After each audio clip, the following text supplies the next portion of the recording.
Hey there guys, welcome back to my YouTube channel. So in this video, I'm going to show you how to make this template using morph transition in PowerPoint in just 3 minutes. So you can upgrade your PowerPoint templates using this tutorial and make sure to subscribe to my YouTube channel and don't forget to comment down to let us know about your opinion. So let's start. First of all, we're going to open up a blank slide in PowerPoint, and then what we're going to do is go to the Insert tab.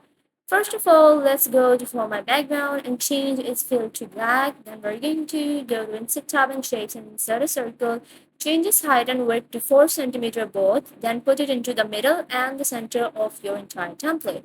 Remove its outline and put it on top and duplicate it using Ctrl+D and move it downwards. Now select both of these and we're going to select both of them and then group them using Ctrl+D, and then using Ctrl+D, let's duplicate them about 4 more times, and we're going to put them like this. Now let's use Ctrl+Shift+G to ungroup all of the shapes and select all of the shapes, go to Format Shape, and then we're going to click on Picture Texture Fill.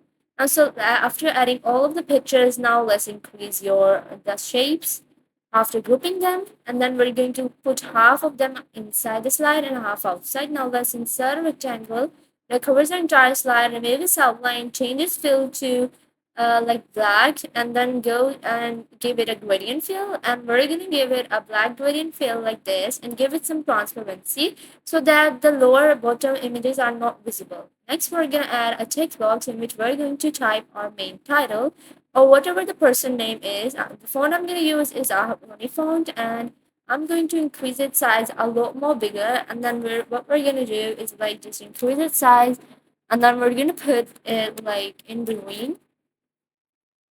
Now let me just paste some text box, and let me just remove some text from it which is unnecessary. Now give it middle alignment, and the next thing we're gonna do is adjust it. Now duplicate your slide, and then we're going to rotate it to the second image. Now let's duplicate the slide again, rotate it to the third image. You can change the text on each slide. Now duplicate it a fourth time and rotate it to the fourth image. Now we're going to duplicate a fifth time. We're going to rotate to the fifth image. Similarly, we're going to repeat the process of these images all into the slide. Now let me just rotate it. Now select all of your templates, go to Transitions tab and click on Morph Transition. So this is the final result of what we made in this video, and if you like this video, make sure to subscribe to my YouTube channel. And don't forget to hit the bell icon and also comment down to let us know about your thoughts and opinions.